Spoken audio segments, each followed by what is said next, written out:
And we are live. My name's JP Berg, and this is Dumb the Wiser. I do apologize for the late start today. I usually get this going at 1 p.m. Eastern, but I have a hectic life. What can I say?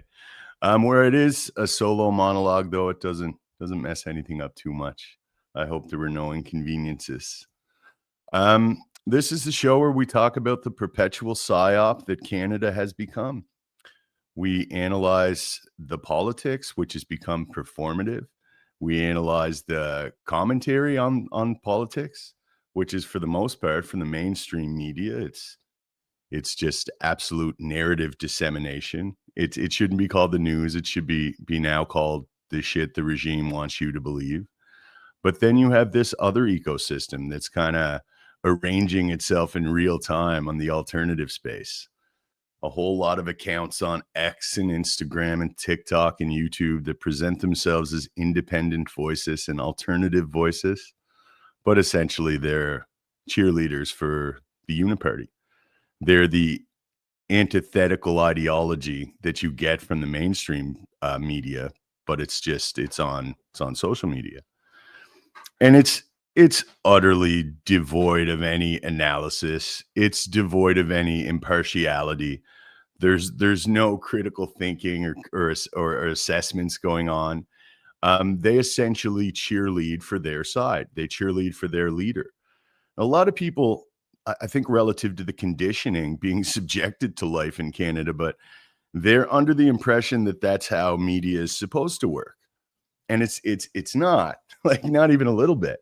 Objectivity, integrity, impartiality are traits that are absolutely necessary to do it properly. It's intended to be, it's referred to as the fourth estate, which is considered to be like a foundational structural pillar for a healthy democratic society. Not that I believe we are that, but its functional premise is to condense the complexity of politics into a digestible summation to then provide the electorate with some reliable information, some impartial and non-biased information.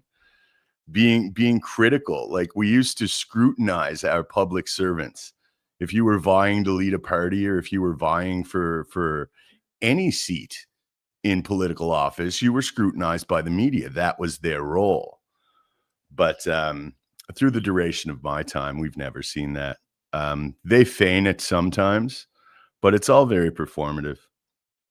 It's scary to watch. And like in Canada, it's like the electorate is so low information, or even no information really. And they come on here and they treat politics like they would treat a hockey team.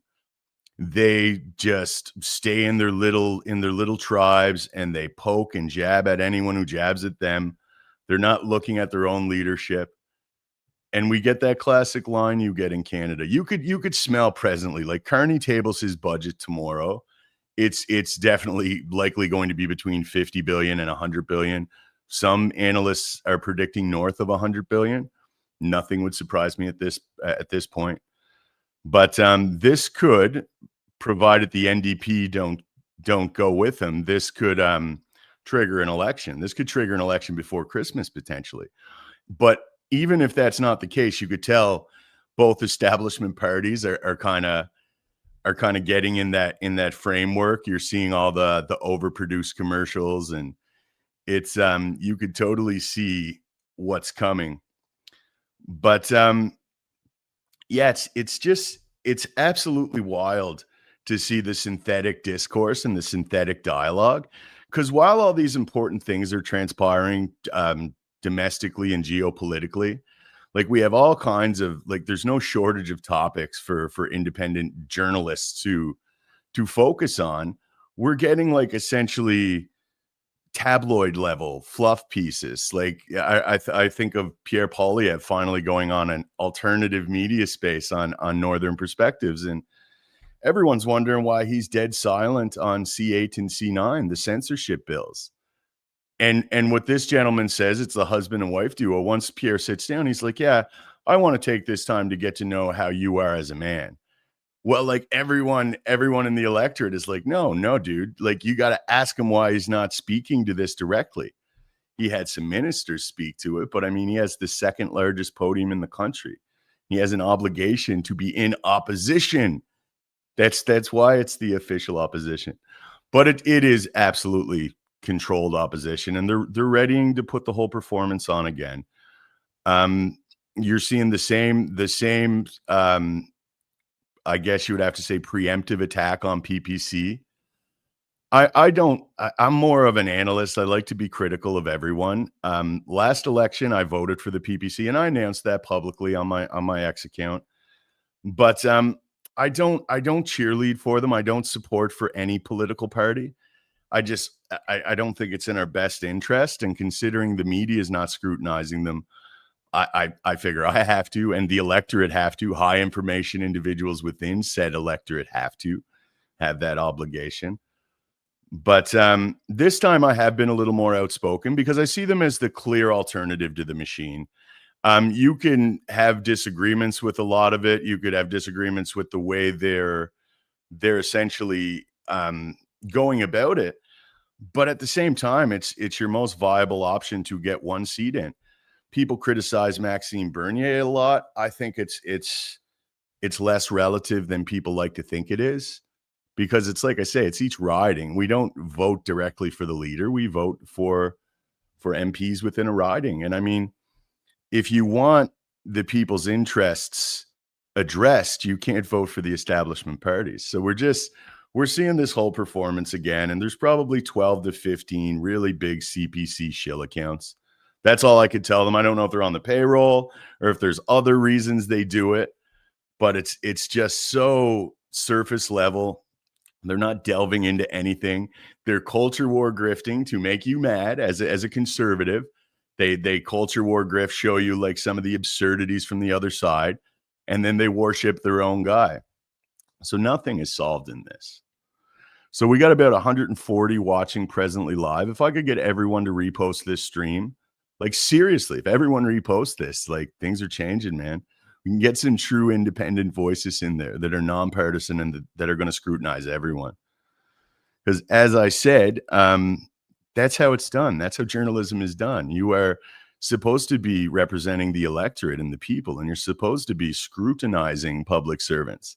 You're supposed to be analyzing and then reducing it, making it more simplistic to then convey reliable, accurate, impartial information to your electorate. That's just how it's supposed to work. And I dare anyone to challenge me on that. But what we're seeing now, it's been normalized that they just cheerlead for each other. It's absolutely atrocious. It truly is. So what do we got here? We've got Payman Ascari, my good friend and co-host of The Philosopher, the Stoic, and The Teddy Bear, which is every Tuesday, 3 p.m. Eastern. JP, down here in Florida, everyone is flabbergasted about the 12-year-old maid thing. Yeah, it's just indicative of the broader problems with Canada. Like, to say we're degenerating or it's progressively getting worse is an understatement. It's like it's not even a natural trajectory. We're just falling off of a cliff. And again, I say this a lot, but you can't attribute this to incompetent politicians or bad policies. You have to look at this for what it is. It's a managed decline. They know what's going to happen with certain things. So it's not that they were shocked that when they influxed weaponized mass migration that there was going to be a scarcity in the housing market and the rental market. It was going to drive rents up.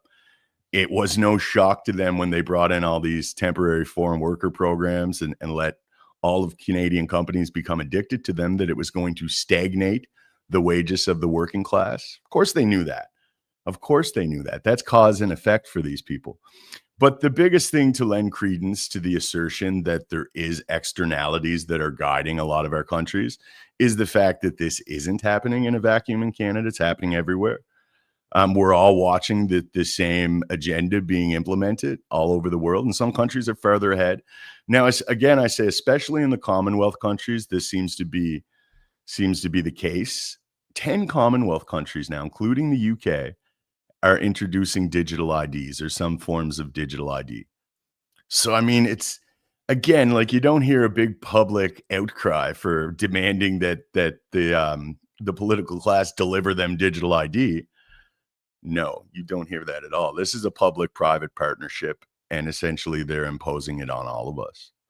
And it's nothing short of treason if you accept that framing. And I don't know how you can have a coherent framing in any other way. Like, again, these people that come on here and they're still leveraging that term conspiracy theory as a pejorative. It's like, dude, no, we've shifted now. Now, at this point, if you're not aware of the external forces that are influencing our politics, you're likely naive as opposed to someone who does being paranoid. That's been reached and surpassed. So congratulations on your naivete. Squirrel Nuts, loyal viewer, great account, reposted the stream, which is what all of you have to do for me. It's immensely appreciated. I'm very deboosted. I find anyone who's not culture war grifting or cheerleading for one side of the establishment parties in Canada are just being buried by this algorithm. So evidently there's some bigger problems with it, according to Elon, but I don't know. I think the modicum of free speech we received on here a couple of years ago now, I think that was very strategic on their behalf. I get the impression that these forces above the government were leveraging public sentiment against each other. And that's what you've seen, like Trump teasing with the Epstein files. Well, hey, maybe I'll just release them tomorrow. It's like, and then it never comes. And it's all just this. Again, I get the impression that they were leveraging actually telling the truth to the populace, to the electorates of the West.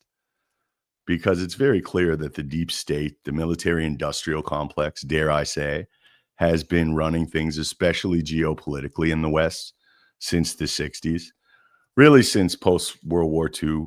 There was influences since the Federal Reserve Act. I'm not going to get into the conspiracy weeds on this, but that's just how I see it. So we have Prairie, another loyal viewer. God bless you, my dear. Have we heard anything about the budget yet today? We have not today, except that it's apparently going to be released tomorrow. So we shall see. It's pretty evident that it's going to be astronomical because he's setting up this whole pretense, right? It's like America destroyed globalization. That's the framing. Trump's the boogeyman, and he's changing the global market. So now Canada has to build new relationships, and it's like, no, Canada should have kind of fell in line with America.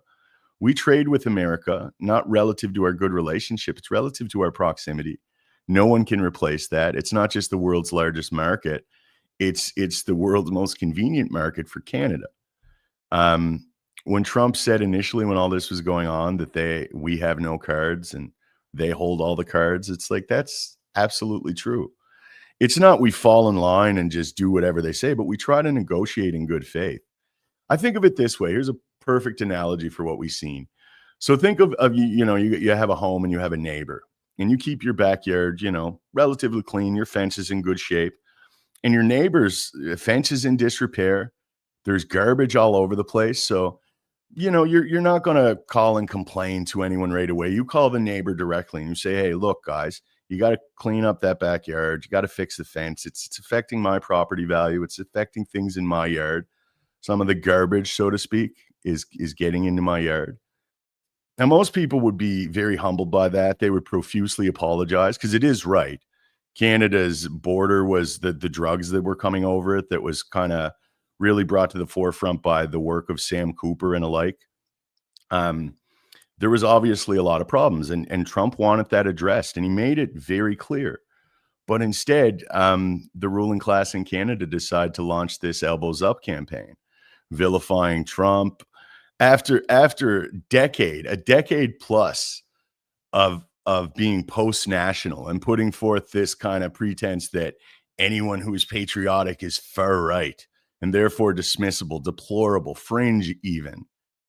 After 10 years of that, they turn around on a dime and they want the peasantry to dance for them and be super patriotic.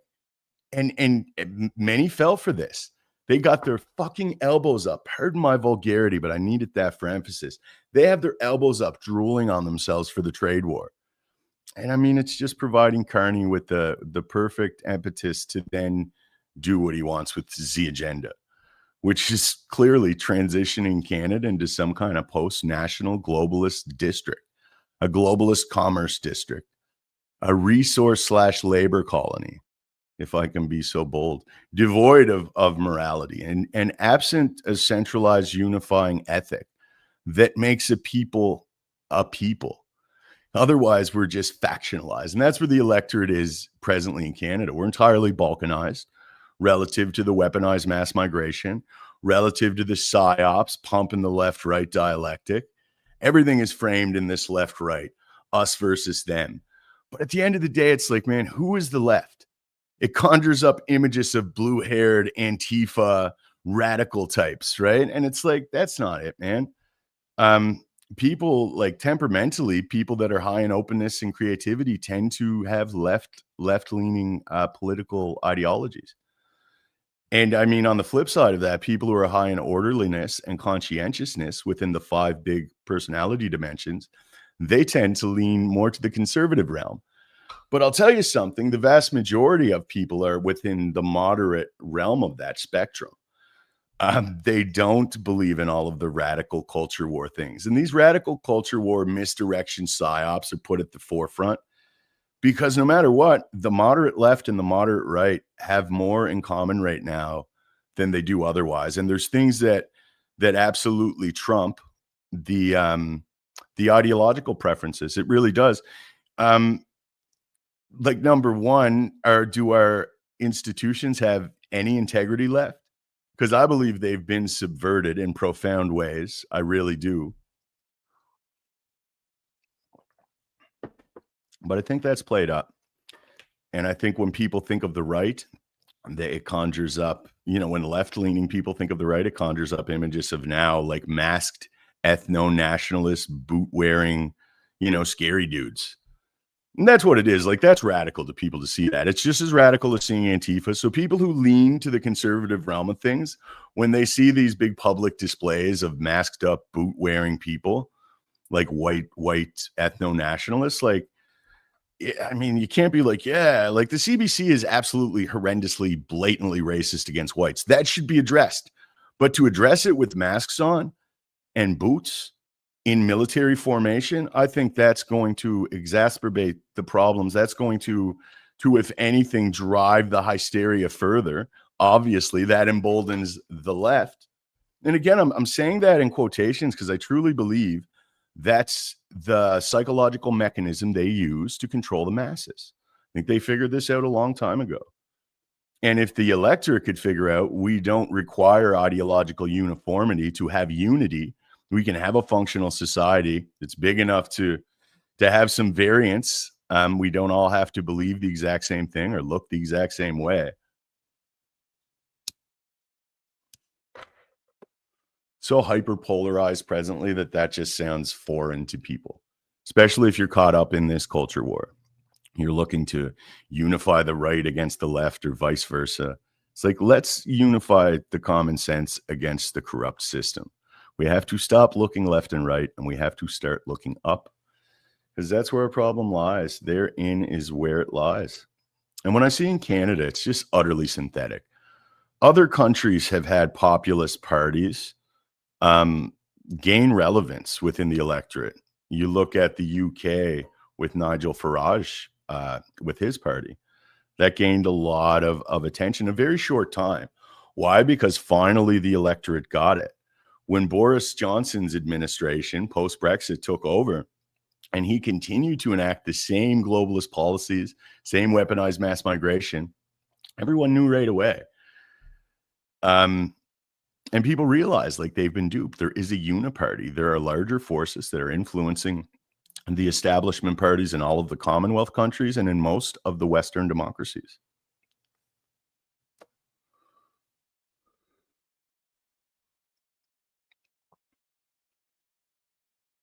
Come on, JP, vote conservative to bring it home. Payman Askari. And that's it, man. That's what we get. That's the extent and the nuance of political discourse in Canada during an election. Shut up, bro. You're not helping. You're not helping. Don't split the vote, bro. I want to talk about logic for a moment here since I have everyone's attention. it's it's the epitome of illogical to consistently vote for the lesser of two evils and to consistently be herded towards more centralized control. The agenda stays the same. The differences are superfluous between them. And that's where we are, right? Like, if people don't realize that, I get accused frequently of, oh, you're a big black pill, you're a demoralization agent. I heard this one. It's funny because there's a lot of like, I'm out here with my name, my face. I talk about my real city. I'm putting it on the line, man, to speak truth. To speak my truth. I hate to use that term. And then there's these anonymous accounts that'll come out and call me a demoralization agent. It's like, why? Because I don't accept the parameters of the delusion that Pierre Poilievre is real opposition. That's why I'm a demoralization agent. And it's wild too. People will be like, well, what should we do? Like, well, number one, I truly think we should vote for the Populist Party in Canada, which is the PPC. But a lot of people don't like that. So it's like my diagnosis is not reliant upon me having a viable prognosis.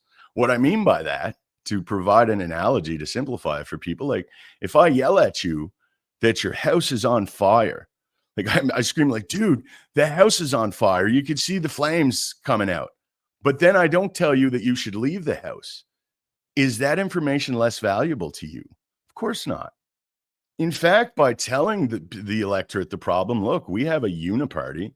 Both establishment parties, the leadership has been subverted by larger forces. And then you do with what you will with that information. But I mean, that's just truly how I see it. Could I be wrong? Sure, we could all be wrong. I, for one, remain humble in it. I'm less a truth speaker and more a truth seeker. And that's the trick right now, man. There has never been a more convoluted, intentionally convoluted ecosystem of information. Everyone disseminating information from the so-called independent people. And this rings true in America and in Canada. Everyone is just representing various interests. It's wild. Like, it's never been easier. It's like everyone's masks is fallen. Like, you look at the Tucker Carlson versus the pro-Israel neocon establishment in MAGA, the MAGA civil war, everyone lining up to give their take on it. I don't know, man. The whole thing is wild. It's like, is anything real? There's no stable ground to stand on and catch your breath when you're trying to interpret this. So, I mean, to be aware of the fact that you might not be seeing everything, I think that's you being humble and being realistic. But these people right now that are coming on here and they're feigning certitude, or maybe they're ignorant enough to truly have certitude in what they're seeing or their interpretations, I think that by default makes me want to just dismiss them because, again, it's never been more convoluted. We're not seeing everything. The most pertinent conversations that are happening in the world are happening in rooms far away from public scrutiny by people you and I likely wouldn't even recognize. I truly believe that. The political class is a plutocratic class. It provides an insulation between the people and the real ruling class. It provides an elaborate and performative charade, and it provides the illusion of participatory governance to the debt-ridden wage slaves. You and I. And here we are. The performance continues again. You could tell there's an election coming, or they're anticipating that there could very well be an election coming. So I'm getting attacked. I'm getting bot swarmed. I'm getting swarmed by all the CPC supporters. I should just shut up. I'm not helping. Like, I don't want to help. I don't want to help perpetuate the corrupt uniparty that's running roughshod over Canada. I endeavor to stop that. I endeavor to disrupt that, not by demoralizing, by enlightening, by endeavoring to tell people and urge them to look a little deeper into things. Ask just some very simplistic, critical questions. Don't accept things. Any media you're seeing on social media, anything that's the intention is seemingly to elicit a strong emotional response, don't do it. Did you ever you're playing fetch with a dog, and the dog can be exhausted? You grab that ball and you throw it again, and the dog, despite being exhausted, he will run and fetch the ball. It's something in his nature. And I mean, we know that. And you can see it sometimes in your dog's expression. He's like, fuck. you're going to throw that ball again, dude. And then you throw it and he runs for it. He can't help himself. And people aren't to that extent, but I think it's a good analogy because you can't get a person to fetch a ball, that's for sure. But you can very easily convince a very intelligent individual to hate their neighbor if you convince them that they're from a political outgroup. That's a scary thought. But we have a natural inclination to do this. That's why they've hacked us. Like humanity has been hacked. And while we're kept fighting with each other over culture war issues, they're implementing the agenda. And the agenda is seemingly neoliberal, technocratic totalitarianism. Buckle up, guys, because we're coming into the latter stages of the agenda. That's just how I see it.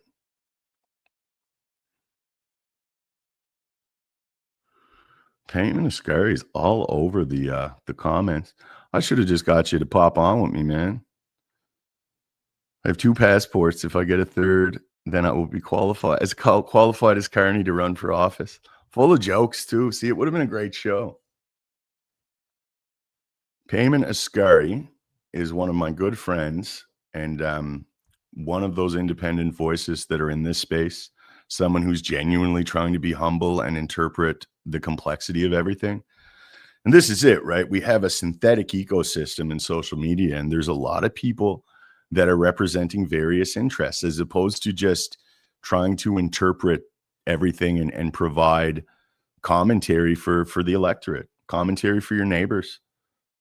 Payman Ascari is definitely one of the good guys. Payman Ascari, Chris Erickson, and myself every Tuesday have a new project called The Philosopher, the Stoic, and the Teddy Bear. I won't say who's who, but it's every Tuesday at 3 p.m. People are really liking it. It's interactive, just like this show. It's unscripted and live. We take a topic, a broad topic, or several topics, and we go through them, and then we go to the audience for some input. And it's a good time. I promise you, it really is good, and we're getting a lot of feedback.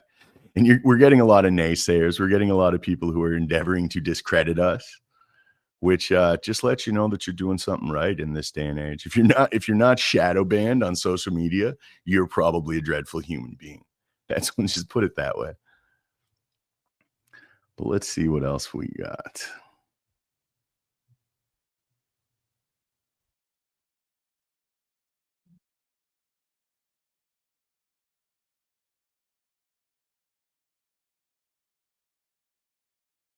It's funny, I say this every time. This is the 20th episode of Dumb the Wiser, and I still am so technically inept to field this chat.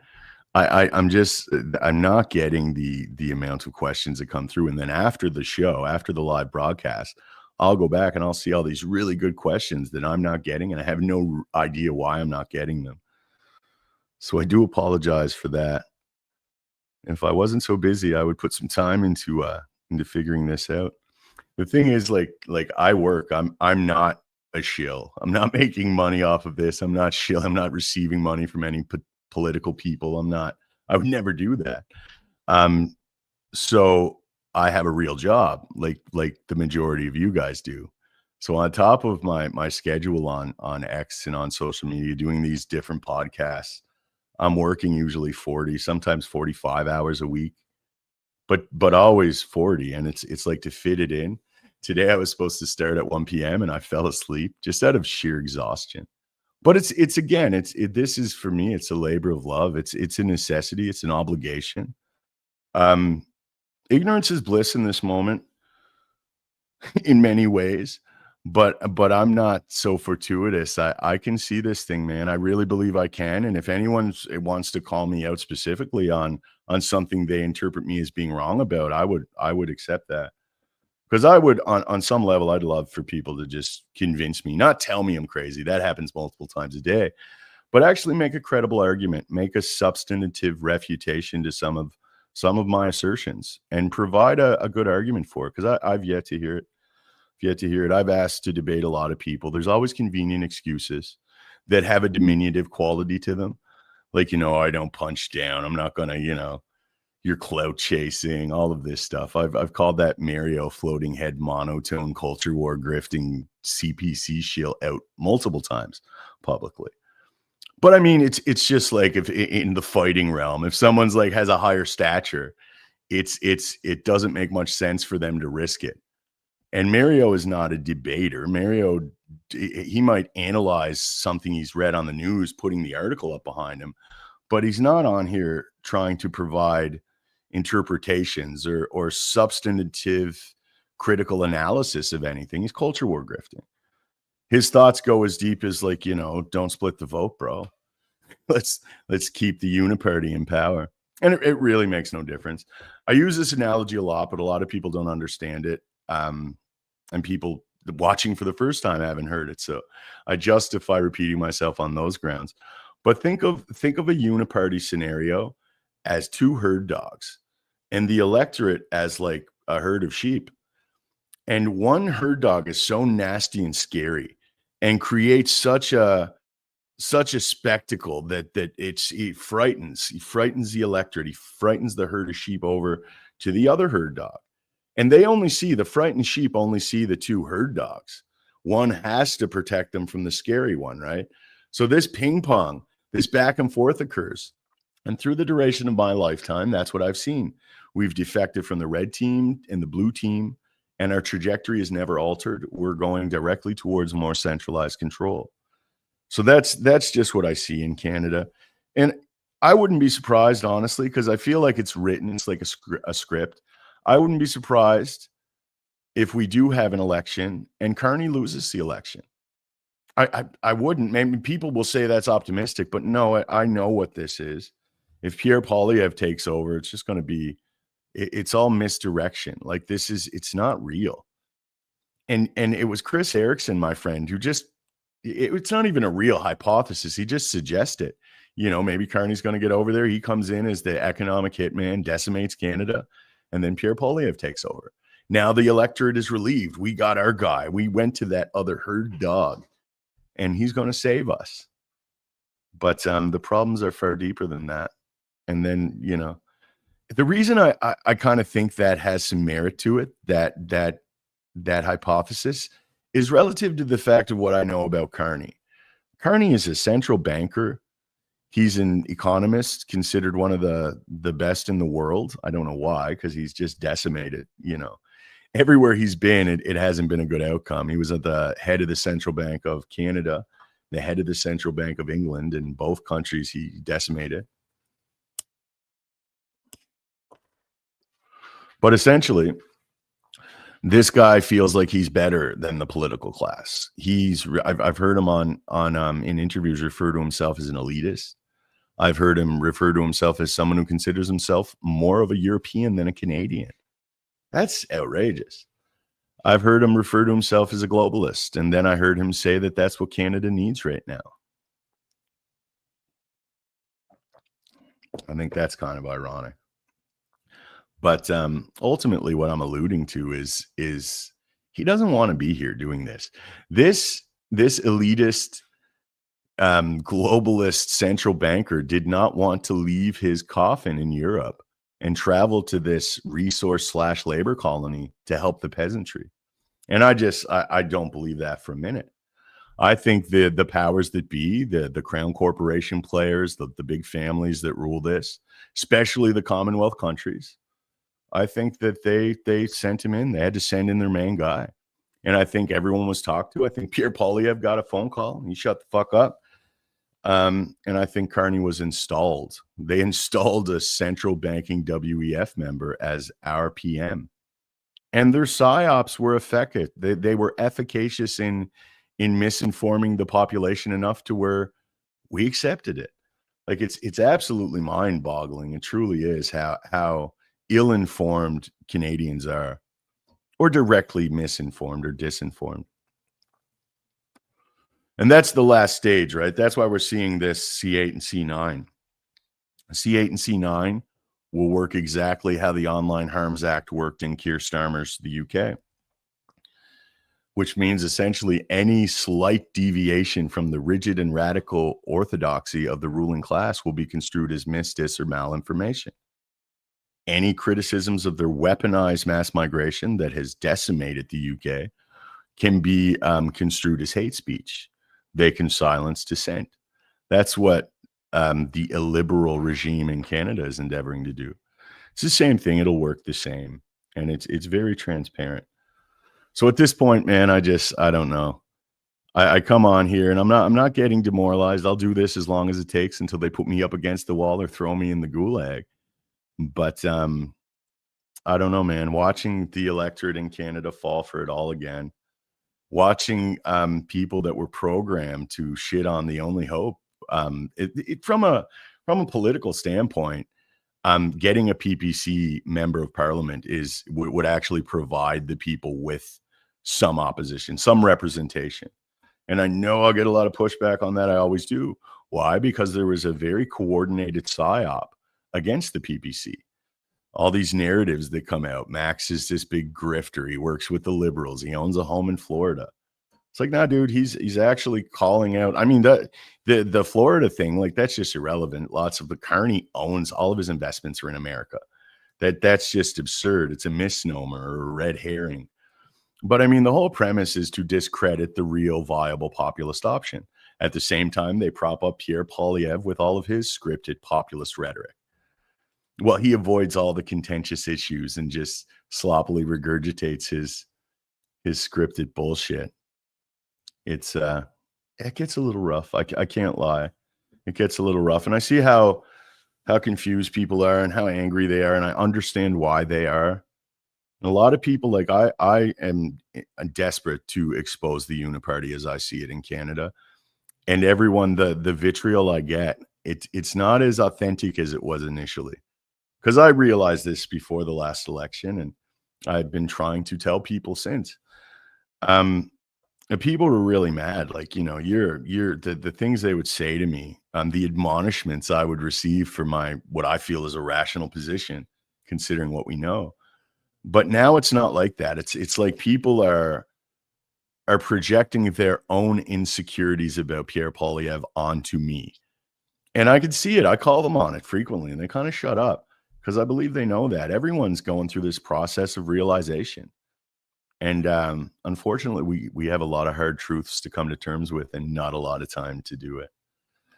But I've been rambling enough. We're at about 40 minutes. We have about 400 live viewers, which is really good. That's better than the last few. So the vast majority of my views on these episodes, they come after the fact. So if I could get you guys to all share this, again, like it, share it, send it to your friends or your neighbors or anyone who wants a sincere, authentic interpretation of things. Again, I will reference that this ecosystem on the alternative media space in Canada there's a lot of shills. There's a lot of people that are not being authentic, and I endeavor to be the antithesis of that.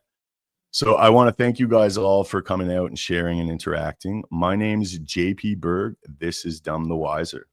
Cheers, guys.